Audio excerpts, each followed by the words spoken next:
છોટાઉદેપુરના નસવાડીમાં આદિવાસી સમાજમાં ભારે રોષ છે।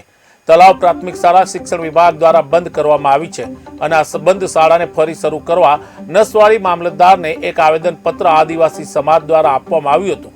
ધારાસભ્યનો ઘેરાવ કરવાની ચીમકી પણ આપી હતી। સમાજનું કહેવું છે કે 15 દિવસમાં જો આ સરકારી શાળા નહીં થાય તો ઉગ્ર રૂપે આંદોલન કરવામાં આવશે। સાથે મળીને અમે એક વર્ષ પહેલા પણ આવેદનપત્ર આપીને રજૂઆત કરી હતી, પણ એનું કોઈ અત્યાર સુધી એનું કોઈ સરકાર દ્વારા કે એના પ્રશાસન દ્વારા કોઈ પગલાં લેવામાં આવ્યા નથી। પણ આજની ફરીથી પાછા 2-4 વાર એ લોકોએ આપણે રજૂઆત કરી તોય પણ એ પગલાં લીધા નથી। તો સરકારે ખરેખર જે દાવા કરે છે કે આદિવાસી બાળકો ભણવા જોઈએ અને આગળ વધવા જોઈએ, એ દાવા ખોટા સાબિત થઈ રહ્યા એવું દેખાઈ રહ્યું છે।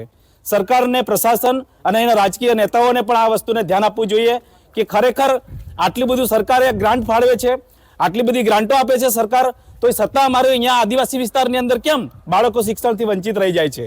અને આટલા બધા બાળકો, આદિવાસી બાળકો વંચિત રહે છે તો એમાં જવાબદાર અહીંના સ્થાનિક પ્રશાસનને નેતાઓ પણ છે, કેમ કે અહીંનું સ્થાનિકની જવાબદારી એમની હોય છે અને એ લોકો એમને ધ્યાન આપતા નથી। અને વારંવાર રજૂઆત કરવા છતાં પણ હજી સુધી કોઈ પણ રાજકીય નેતાઓનું પેટનું પાણી કેમ હલતું નથી? કેમ આવનાર ચૂંટણીઓમાં પણ જો આવા નવું આદિવાસી વિસ્તારની અંદર રહેશે તો આ સમાજ એમને ચૂંટણીઓ દરમિયાન પણ એનો જવાબ આપી। એના સ્થાનિક ધારાસભ્યોને રજૂઆત પહેલાં પણ મૌખિક કરવામાં આવી હતી અને હવે પછી પણ લેખિત આપણે ધારાસભ્યને હમણાં પણ રજૂઆત કરવાના છે। અને આ 15 દિવસની અંદર જે માંગ છે અમારી, અને ધારાસભ્ય શું પણ સાંસદ સભ્યને પણ અમે રજૂઆત કરીશું આ બાબતમાં।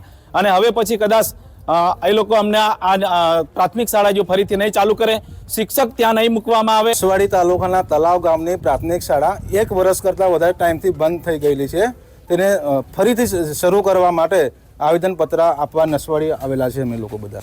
સાહેબ તલાવના આપણે પ્રાથમિક શાળાના મેન મુખ્ય શિક્ષક છે, તેમણે પોતાના અંગત લાભ માટે એમણે 0 સંખ્યા બાળકોની બતાવીને બાળકોની એલસી કાઢીને પછી એ રીતના બંધ કરી દીધી છે।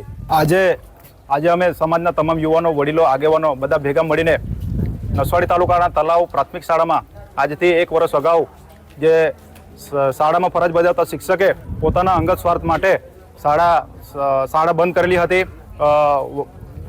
શાળામાં ભણતા વિદ્યાર્થીઓની, વાલીઓની કોરા કાગળ ઉપર સહી કરીને અને શાળામાં ભણતા વિદ્યાર્થીઓના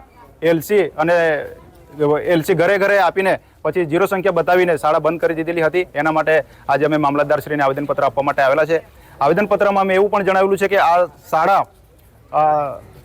દિન 15માં ફરીથી શરૂ કરવામાં આવે અને આ શિક્ષક પર કાયદેસરની કાર્યવાહી કરવામાં આવે અને સસ્પેન્ડ કરવામાં આવે એવી ગ્રામજનોની માંગ છે અને સમાજની માંગ છે। આવનારા સમયમાં જો 15 દિવસની અંદર આ શાળા શરૂ કરવામાં નહીં આવશે તો આવનારા સમયમાં સમાજની સાથે રાખીને હજારોની સંખ્યામાં રોડ રસ્તા પર ઉતરી આવીશું અને ઉગ્ર ગાંધી સિંધિયા માર્ગે આંદોલન પણ કરીશું। એટલે અમારે જે તે જવાબદાર પ્રશાસન હશે એમને વિનંતી છે કે આ શાળા સત્વરે પાછી શરૂ કરવામાં આવે। સાથે મળીને અમે પહેલી પણ રજૂઆત 1 વર્ષ પહેલાં પણ આવેદનપત્ર આપીને રજૂઆત કરી।